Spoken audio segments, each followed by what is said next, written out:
लगातार क्षेत्र में हो रही बारिश के कारण कहीं ना कहीं किसानों को इसका बहुत बड़ा खामियां भुगतना पड़ रहा है। किसानों की फसल जो है बर्बाद हो गई है। गन्ना जो बो रखा था उसका नाश हो गया। जो मुंजी की तैयारी की गई थी किसानों के द्वारा कहीं ना कहीं उसका भी नाश हो गया, क्योंकि पानी भर चुका है और पानी भरा होगा तो कहीं ना कहीं फसल का जो है गल जाती है, बेकार हो जाती है, उसका कोई फ़ायदा नहीं होता है। और लगातार हमारे उत्तराखंड के माननीय मुख्यमंत्री पुष्कर सिंह धामी और माननीय कृषि मंत्री भी लगातार हरिद्वार ज़िले का दौरा कर रहे हैं, क्योंकि हरिद्वार ज़िले में लगातार क्षेत्र में ज़्यादा बारिश हुई है। ज़्यादा बारिश के कारण कहीं ना कहीं किसानों की जो फसलों को नुकसान हुआ है, क्योंकि किसानों की फसल बर्बाद हो गई है। आगे किसान के पास कोई ऑप्शन नहीं है ताकि वो दूसरी फसल की तैयारी कर सके, क्योंकि खेतों में पानी नहीं निकल रहा है। और इसी चीज़ को जानने के लिए हम थेतकी गाँव में इस वक्त मौजूद है। कुछ किसान हमारे साथ में मौजूद हैं, उनसे हम बात करेंगे, उनसे जानना चाहेंगे कि आखिर क्या कारण है और क्यों आज वो परेशान है, किस परेशानी को उनको सामना करना पड़ रहा है और अपना गुजर बसर वो कैसे कर रहे हैं।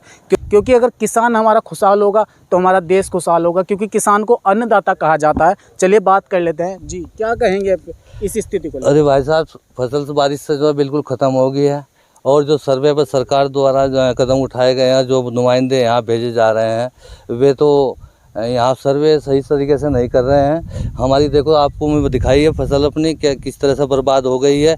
ये सब ज़मीन जो है मेरे पास चकबंदी में 1 रुपये के कीमत में दी गई है, यानी 1 रुपये से ऊपर कोई कीमत नहीं होती ज़मीन की।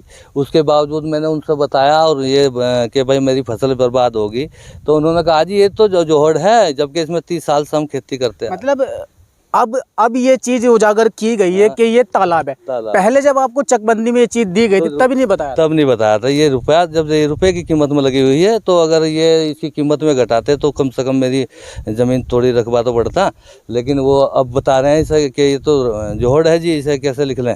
अरे भाई, इसमें मेरी मुंजी लगी हुई थी, वो बर्बाद होगी तो किसान कहाँ जाएगा। ये इसलिए मैं की हालात ही है आपके सामने है। सबसे मेन चीज़ मैं आपको बता दूं कि कहीं ना कहीं देखा जाता है कि सबसे पहले तो ज़मीन चकबंदी में दे दी गई, फिर उसके बाद में उस ज़मीन को लगातार 30 साल से वो किसान उसमें खेती कर रहा है। 30 साल बाद उसका बताया जाता है कि ये तालाब है। आखिर क्या ऐसा कारण है, आखिर क्यों ऐसा कारण हुआ है?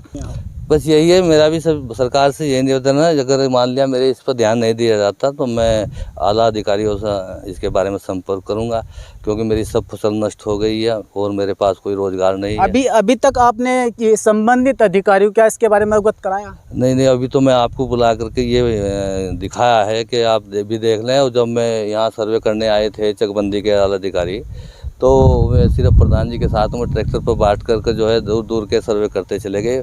जो गांव के नज़दीक मैं उनके प्रधान जी के यहाँ गया तो उन्होंने बताया, तो उन्होंने कहा कि आपका खेत तो हमने देख लिया है। और मतलब किन के द्वारा ये चीज़ बताई गई? ये प्रधान जी के घेर में बैठे हुए उन अधिकारी, मतलब आला अधिकारी प्रधान जी के घेर में बैठे हैं और घेर में बैठ के ये कह रहे हैं कि आपकी ज़मीन देख ली गई। तो क्या मौके पर आप आए थे यहाँ पे? नहीं, मौके पे हम नहीं थे यहाँ पर, वो अपने आप ही बता रहे हैं। तो फिर हमने बताया कि भाई हमारा ईख और मुंजी दोनों बर्बाद हो गई हैं, आप हमारे साथ चल कर देख तो लो ना। कहने लगे वो तो जोहड़ है, वो तो। मैंने कहा भाई हमें चकबंदी में 1 रुपये में मिली हुई ज़मीन है, वो ठीक है, वो थी हमारे चक के बीच में ही, लेकिन हमें तो 1 रुपये में दी गई ना।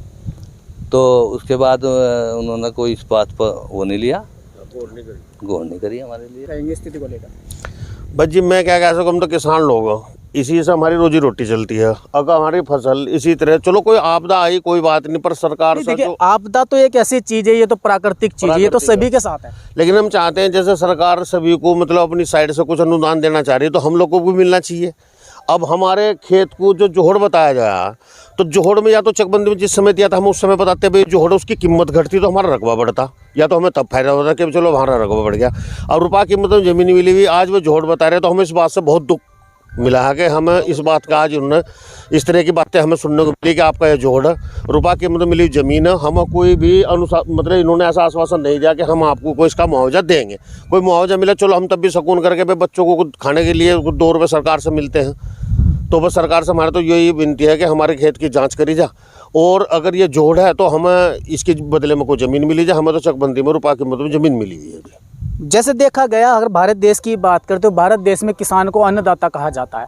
किसान ही एक ऐसे इंसान है जो फसल उगाता है और सबको सप्लाई करता है, लेकिन फिर भी कहीं ना कहीं किसान परेशान है। देखो वैसे तो यह है कि आम भाषा में सभी मंत्री वोट लेने के चक्कर में सभी नेताएं किसान को अन्नदाता बताते हैं। अन्नदाता की आर्थिक स्थिति क्या है इस बात पर कोई नहीं गौर करता।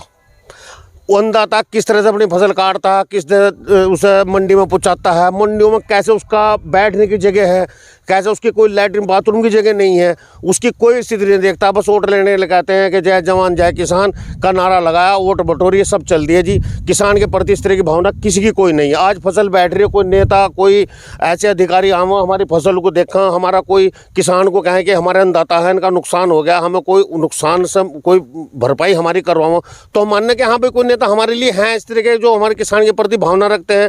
सिर्फ वोट के लिए ही किसान को अन्नदाता बताया जाता है, बाकी कुछ नहीं।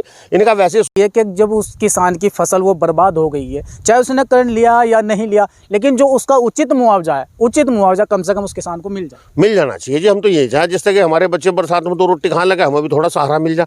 वो कहा देखो वैसे तो भगवान के दिए से ही पूरा पड़ता है, पर यह है कि बड़े आदमी की मिसाल है कि डूबते को तिनके का सहारा बहुत हो, तो हम भी चाहें कि तिनके का सहारा हमें मिल जाए तो हम भी किनारे लग जाएंगे। बस हमारी तो यही। कहीं ना कहीं बारिश बहुत ज़्यादा हुई है, बारिश होने के कारण किसानों की बहुत फसलें बर्बाद हो चुकी हैं। लगातार मुंजी की तैयारी की हुई थी किसानों, लेकिन कहीं ना कहीं वो भी बर्बाद हो गई क्योंकि पानी खेतों से नहीं निकल रहा है। और ऐसे ही पल पल की अपडेट के लिए बने रहिए रुड़की न्यूज़ एक्सप्रेस में।